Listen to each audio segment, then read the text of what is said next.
Hello, my name is Bree, and I'd like to welcome you to my channel, Breezy Banter, a place where I talk about the things I want to talk about. While you're here, I hope you'll consider subscribing to my channel. I talk about a lot of things, including lifestyle content, focusing on the aesthetics of makeup and fashion, mindful consumerism in my everyday life, and various other topics of interest to me. In today's video, I'm going to be touching on several of these topics by doing a good old-fashioned anti-haul, and by virtue of that, talking about aesthetics as well as consumerism. So if that sounds good to you, I hope you'll like, comment, and subscribe. So I have Instagram, and specifically Trend Me One on Instagram, pulled up on my computer next to me. So if you see me looking off to the side, that's what I'm pulling from, and of course I'll include a link to their account in the description down below. So the first thing that I see is the Rhode Pocket Blush. And looking at this looks like it would be nice. I don't quite understand the packaging. To me, the packaging is quite off-putting. It kind of reminds me of a nipple, to be completely honest. And I just don't think that that's very cute. I've spoken before in a few of my prior videos about how I'm really looking for a purple blush, and ideally perhaps even a purple cream blush. And looks like they have one color in particular. I think it might be Sleepy Girl. No, I don't think it's Sleepy Girl. I don't even know which one it is. There's one picture here that looks purple on the model, but then when I scroll through the other pictures and it has like swatches with the actual name, none of them look purple. So I don't think this will match any interest or any need that I have in terms of blush. It just seems like a lot of packaging for what you're getting. Like that entire component isn't filled with blush. Surely it's just like the actual small part in the middle. So you're paying for, like, you're just getting a lot of plastic with this product, which I assume probably makes it feel more weighty and looks bigger than what you're really getting, but this doesn't interest me. The next thing that I want to talk about is the new glowy lip balm enriched with 12% squalene from Lancome. This reminds me a lot of the YSL Volupte Shine lip balms that came out probably 17 years ago now. I remember when those came out, and I saw it for the first time in a magazine. That's how I consumed beauty content at that time. And I thought it was incredible, but they were so expensive. I can't remember now how expensive they were, but probably $30. And as someone who made $10 an hour at a job, it's not really feasible for me to purchase something like that. But that being said, back in 2018, I did purchase one of them. I loved it so much, and I used it entirely up. And since then, I actually have it right next to me. I bought this is the L'Oreal Color Riche Plump and Shine in the color Guava Plump. And I don't like it quite as much as I liked the YSL one. I bought this a couple years ago, and it still seems fine to use, but I haven't used it up the same way I used up the YSL one in a relatively short amount of time. So all of that to say, when I look at this, it reminds me of that. I tried it once. I really liked it. I bought a cheaper version that is still quite good. I don't like it as much, but for the price difference, I like it perhaps even more. And it's interesting because I'm reading the comments on this post, and the top comment says, go buy the L'Oreal ones. They are the same company. So I suspect if you are interested in this particular product, there are likely cheaper options available, such as this L'Oreal Color Riche Plump and Shine. So that's something to consider. In terms of the colors that they're coming out with, so it is a balm, so I wouldn't expect this to be a really vibrant color, but none of the colors here interest me, certainly not enough to spend the amount of money on what is very likely a very sheer color. The next thing that I want to talk about is the new eyeshadow palette, 40 Shades of Pride Eyeshadow Vault by MAC Cosmetics. My understanding is that MAC has historically been very supportive of the LGBTQIA+ community. Their Viva Glam campaigns from well over a decade ago has really spoken to that community. But looking at this eyeshadow palette, to me, it looks like it came from Morphe. I virtually guarantee that if you've looked up on Morphe's website, if a rainbow palette, this would be available. I don't understand the layout. There's almost color coordinated, but then like not quite. There's purples kind of in one corner, blues turning into greens in like the biggest arch, but then there's greens in another arch. So I don't quite understand why the layout is the way that it is. And I also just don't understand why it seems like there's so many greens and so many pinks in particular. And I say this as someone who historically enjoys green and pink eyeshadow, just not in these particular tones. I'll be honest, I do like the outside packaging. It looks kind of cushy, but it's also quite expensive. $150, that's really expensive. It seems like it says 100% of this palette's price supports MAC Viva Glam, not necessarily a external charity of any sort. So my suggestion, as it tends to be when it comes to this sort of thing, is if you want to support these communities, the best way to do that is to give directly to the charity instead of doing it via a purchase at another company. As I mentioned in my prior anti-haul, I include a link to the GiveWell organization that can help you make effective donations if you're interested. It's not affiliated with me, it's just something that I believe fairly strongly in. So going back to the makeup, not that interesting. I like the outside just because I like color. It looks cushy. I'll bet it's a pretty nice like tactile experience. But the layout, the colors, I don't like it. Curious to hear what members of the community think about this. I do like that MAC has a long-standing history of supporting the LGBTQIA plus community, but I won't be purchasing this, especially not for a price tag of $150. Next up, let's talk about the Golden Collection from Natasha Denona because it has been released. And I talked about this in my prior anti-haul as well. I think this palette is objectively pretty in that I think these colors are nice. They're likely to work for a lot of people. They're kind of neutral, perhaps with some interest. It's broadly a neutral palette, but it has a lot of shine and shimmer in it. That said, I've watched a few videos on it now and seeing swatches, even on some of the people that I watch are quite pale.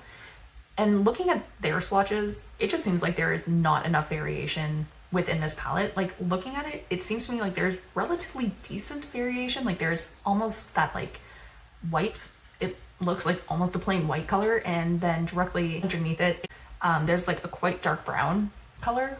So there's a lot of variation, or it seems like there's a lot of variation, but actually swatched out. I watched Amy Loves Makeup, her video on it today, and when I saw her swatches, I just think that there's like, it's a 15 pan eyeshadow palette, but it probably could have been like 8. Like it seems like almost half of these colors could have gone away and there would be no difference. There would be no functional difference to the looks that you could create with this palette. So this is a pass for me. Perhaps if I was just getting into makeup and I had the money available, you know what? I don't even want to make excuses. I'm not gonna buy this palette. I don't think it's an interesting release. I don't think this gets at what was so interesting about the original gold palette, which I'll be honest, I didn't like that one. I would prefer this one over the original gold palette. But a lot of people, I've heard complaints about not having like the turquoise shades, which were quite interesting, at least for the time. Although now that I think about it, it is kind of interesting to think about how there have been a lot of complaints about neutral palettes with a pop of blue, and maybe Natasha Denona started that with the gold palette, basically being a neutral palette with a pop of turquoise. I think it's pretty, but don't need to own it. The next thing that I want to talk about is the e.l.f. Soft Glam Satin Foundation. This is described as a long-lasting, hydrating liquid foundation that delivers medium buildable coverage in a satin finish. Oh my gosh, why can't I talk? Breathable formula, doesn't look or feel cakey, infused with 1% hydrating hibiscus complex plus pomegranate, blueberry, and goji berry extracts in 36 shades, $8 each. So again, as I've said before, I don't need skincare in my makeup. I have a separate skincare routine. So the fact that it's hydrating, to me in this case, that's actually the biggest negative, because everything else that I read about it, long lasting, great. Liquid foundation, perfect. Medium buildable, love it. Satin finish, awesome. But then when I read that it's hydrating, that makes me think that on my skin that tends to be normal leaning oily, it's just gonna turn into an oil slick by the end of the day. So I wish that just wouldn't be there. I recognize that for a lot of other people, that might be something that they do want, but it won't work for me. Love to see the shade range. It looks like it goes quite deep and quite fair as well. And $8, again, love to see it. You don't really see $8 foundations, let alone from companies that I think deliver quality products. So this seems like it will be a really solid release, just not one for me, which is a bit unfortunate. I have all of the foundation that I need. I have 4 currently. I'm thinking of doing a makeup inventory at some point, but I have 4 currently. I'd probably like to get that down to maybe 2. So I don't need to bring another one in. However, once I did use up some of my foundation, this would have been in the running, but because it's hydrating, I just don't need that. I would prefer that it would be like mattifying, in which case I very likely would have been sold on this. But I think it's a great release. Okay, next let's talk about the new mini cloud pouch in iced coffee, which is a cute addition to celebrate the coming back in here to stay lip butter balm in iced coffee. I'm sorry, I read that weird because I think it's punctuated oddly in the description, and I think that's meant to be all one sentence as opposed to 3 as it's written. I hate Sherpa with a passion, so I hate this. I also do not like coffee, just kind of in general coffee anything. I watched, I believe it was Ali Dawson, who did a new makeup releases video, and she was talking about how she loves coffee she loves coffee everything, but like coffee flavored stuff, coffee scented stuff in her makeup, she loves it. And I suspect that's true of more people than me not liking it is of most people. Hopefully that sentence made sense. But this is an easy pass. I quite enjoy coffee as a drink, but in terms of a flavor or a scent, I cannot be bothered. And again, Sherpa, just that feels like it would just get so dirty so quickly, and I'm not about that life. Next, let's talk about the new Candied Fantasy fragrance by Britney Spears. I've mentioned before that I'm really into perfume. I quite enjoy makeup, as one can imagine, that's why I'm making this video. But perfume, and specifically indie perfume, is, I spend more of my time reading about perfume than I do reading about makeup. And this looks really interesting because I remember I had several bottles of the different perfumes that Britney Spears had around the time that I was in high school and in university as well. And I loved them so much. They were right up my alley. This is described as a sweet and floral fragrance designed for the sophisticated yet whimsical women. That is me, thank you very much. Opening notes of bubblegum delight, juicy strawberry, and sparkling orange bring a deliciously decadent first impression. Pink hibiscus, jasmine sambac absolute, and lily of the valley highlight its floral core, surrounding you with a blissful embrace. Musk, sandalwood, and pink velvet cupcake accord deliver lingering hints of sweetness and warmth for a sensually playful finish. Top notes are bubblegum, strawberry, and orange. Middle notes are hibiscus, jasmine sambac, and lily of the valley. Base notes are cupcake, sandalwood, and musk. This sounds delightful, I'll be honest. The only thing, well, there are a couple things giving me pause. I don't tend to enjoy floral notes all that much. There are a handful that I will give a pass. None of the floral notes like hibiscus, jasmine sambac, lily of the valley are scents that I'm really that concerned of. What it is that I tend to very much not like rose and a handful of other floral notes. And so whenever I see floral, I'm just nervous that it's going to lean in that direction.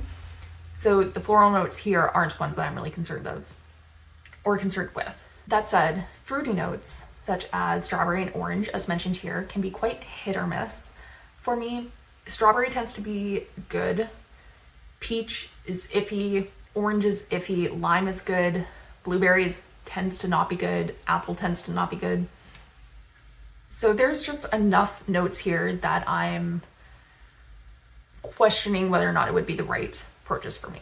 That said, I'm not going to buy it because I have enough perfume, and when I do purchase perfume, it has been exclusively from indie retailers for the past, I would guess, 5 years at this point, maybe 4 years. But the next time I go into a store where I can smell this, I absolutely will be smelling it because I want to see what that cupcake note is like. sandalwood, I think I know what it smells like, but I bet that this is a very nice, feminine, sweet fragrance, and that tends to be what I go for. So I want to smell it to see what it does smell like, but I won't be purchasing it even if I love it. I'm amused because one of the comments on here says, me, a 31-year-old woman still wearing fantasy every day. Yeah, I hear ya. The next thing that I'll talk about is the new summer collection from Chanel. And the reason that I wanted to talk about this is because of that purple blush. So my guess is that this is the Imaginaire blush and highlighter. Sorry. I imagine that this is the Imaginaire blush and highlighter duo in the color Light Berry. That's really appealing to me because I do like the idea of a duo. I don't need another highlighter, so that is a point against it. I, for some reason, am quite drawn to this particular duo for reasons unknown to myself. The fact that it's a purple color is in its favor, and this seems like it's a purple that is more aligned with what I want. It doesn't look like this is a purple that will turn pink on the skin, which, as I've mentioned before, is something that I have to be aware of or cautious of when purchasing purple blush. And this looks really nice. I'm for sure going to hold off on this for now. Maybe the next time I make it to a Sephora, which frankly isn't that often, but the next time I go in, I'll swatch this and see what I think. The price isn't listed on this post, so that's unfortunate. It's difficult for me to think, like, if this is $60, then I'm not going to purchase it for that amount. If it's like $35, I could see myself going for it. I kind of doubt it's going to be $35. If it's between maybe $35 and $50, then I'll consider it if it does end up being something that I absolutely love. So holding off on it for now, but objectively, I think this is beautiful and I like to see it. I like to see Chanel coming out with something in this color because I think they tend to play it very safe. And I think purple blush is very slowly becoming more mainstream, but particularly this purple color, it seems like it's a deeper type of purple, is a bit out of the ordinary, I think, for a company like Chanel. The next thing that I'll talk about is the Fruit Salad Reblended in New Shades collection from Clionadh Cosmetics. I think I've mentioned previously, but Clionadh Cosmetics is my favorite company for eyeshadows in general, but specifically multichromes and duochromes. They were the first store that I purchased from when I first got into multichromes and more specifically indie makeup in general. That said, I think that they just have an incredible formula. I think the owners are savvy and sophisticated, and I like their product. I think what they're doing is they're making indie makeup in a very high quality way. And they're also Canadian, so that's a point in their favor, naturally. So I've seen these colors before. There was someone on Instagram that I follow, and unfortunately I can't remember who it was. I saw her make a post several weeks ago at this point, and I remember really liking it. And when I saw that it was a Clionadh Cosmetics shadow, I wanted to take a look at it on the website. So I went to the website and couldn't find it, and I thought that was weird. And I was like, okay, maybe she's just doing an ode to an older eyeshadow formula from Clionadh. But that's not the case. She was showing these new ones. Unfortunately, she didn't include that information in the post. That's fine. But the colors that I remember really liking were, I'm not sure how to pronounce this, Dais, D-A-I-S. Again, I'm a sucker for green eyeshadow. I think that one is just incredible. And I think the other one was Electron. Let me scroll through. Okay, they don't have individual swatches of the eyeshadows. I'm pretty sure it was either Electron or Exothermic. I'm fairly certain. These look lovely. I have a very nice collection of Clionadh Cosmetics singles already, so I very likely won't be purchasing them. I certainly won't be purchasing them now. Perhaps in the future, if I use up some of my Clionadh shadows, I would consider it. And I suspect, as many people have talked about over the years, as multichromes became more and more popular, if you don't have a ton of lid space, then the amount of multichrome shifting that you can see on the eye just is limited. And if you get a bunch of multichromes that have very similar shifts, it's unlikely that you're going to see that difference when you're wearing it. And I suspect that's the case for me. As a green eyeshadow lover, I do have several green multichromes or green leaning multichromes. And so would this be different from what I currently have? Probably. Different enough to see it on my eye, that remains to be seen. So I won't be purchasing it. I do follow Clionadh just with quite a lot of interest. Again, I think they just have fantastic products. I highly recommend them if you're looking to purchase multichromes. That said, I won't be going out of my way to purchase these shadows at this point in time. It's interesting that it seems like Fenty is just coming out with like a lot of stuff. I don't know if I've ever tried anything from Fenty now that I think about it. I know I've swatched one of their blushes, which I mentioned in my search for a purple blush when they were selling Drama Class, which I don't believe they're selling anymore. There was one product that I remember being quite interested in. It was one of the lip stains, but I think it only comes in like 3 colors, maybe 4 colors. And I was quite interested in it, but the colors are just off enough that I think I can talk myself out of it. But other than that, there hasn't really been anything to pique my interest enough to swatch beyond those 2 products, except I didn't swatch the lip product, let alone purchase. But it seems like they're just coming out with a lot. There's Fenty hair. Fine, I tend to go for cheaper hair stuff. My general rule of thumb is if there's something that's going to be on my hair or on my skin for a short period of time, so things like shampoo or cleanser, then I don't want to spend a lot of money on it. It's just not on my skin or hair long enough to make a difference. If there's something that's going to be there all day, then I'm willing to spend more money on it, so like moisturizers or leave-in conditioners. It sounds like they're coming out with several products, but I'm just not interested enough to spend my money on what looks like is mostly shampoos and conditioners. Maybe they have some styling products. Oh, they do. It says masks and styling products as well. I'm just not interested enough. I will hear what other people think about it after they try it. Looks like they also have a Fenty Skin tinted moisturizer sunscreen. Okay, I didn't hear. Oh, this looks like it's a refill cartridge. This just looks like, I'm watching a video, it just looks like a lot of work to get sunscreen and a tint onto your skin. $42 each. That's quite expensive. I'm currently using a rather expensive sunscreen. It's the Supergoop. I think it's the matte one, and I quite like it, but I do think it's very expensive for what it is, which is sunscreen. And in terms of color going on my skin, again, I have the foundations that I like, and I don't need to add anything new. And I thought I saw one other Fenty product. No. Okay, that looks like that's it for Fenty. Okay, the only other thing I'll mention is there's the Baume Embrace Melting Lip Color by Lisa Eldridge. I'll bet that this is very nice. It reminds me quite a bit of the product that we talked about at the beginning, which was the Lancome, I believe, lip balm. It reminds me of that. I'm curious what the pigment is like, because it is said to be balmy, which to me indicates sheer, but then like the colors themselves seem like they might be a bit more vibrant. The only color here that I like is Red Curve, because I tend to go for brighter lip colors when I wear one. I'm not really big on nudes when it comes to lip color. So I'm curious what other people's experience will be. I'm curious what as I said, whether this will be sheer or whether there will be a significant color impact.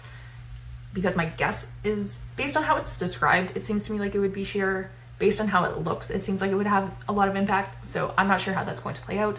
But again, colors don't interest me.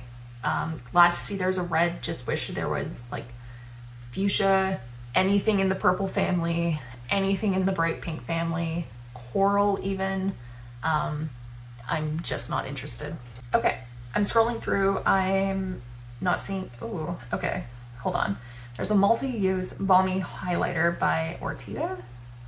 I don't think I've ever heard of this brand. Is this new to Sephora? Don't really see a lot of information on this post, so I'm not sure what it's about. These look really interesting. They don't look, so It's described as having a hydrating and radiant glow. Given it's coming out in the summer, I suspect that this does not dry down on your skin whatsoever, and it's going to be a glossy, sticky mess. And during the summertime, when I'm spending time outdoors, there's wind, there's nature that I just have to contend with. And so I can just imagine having this on my cheek and then spending a day at like the park and there being like dirt that I have to like literally scrub off at the end of the day, which I'm going to do anyways. I'm going to clean my face, but I like this product in theory, but in practice, it's not very practical. I also don't really like the promotional pictures. Somebody just says that I would love it if brands used photos that were actually in focus. I suspect they're doing that so you can see the way that it shines. But very much point taken, and I agree with this person that you're not really getting a true to the life idea as to how this is going to look. I also think I'm intrigued by like the swirliness of the pan, but that's going to go away and that's not a reason to purchase a product. Okay, with that in mind, those are all the products that I have to talk about today. If you enjoyed this content, I hope you'll like, comment, and subscribe to my channel. If you want to do more than that, I'll have a few links in the description that you can use to support me even more. Before you go, I'd love to hear from you. What are some products that came out this week that you've had your eye on, but you won't be purchasing, and why you're deciding not to purchase them? And before I go, I'd like to take a minute to thank you for taking time out of your day to watch this video. I really appreciate it. I hope you'll be back again soon. Bye.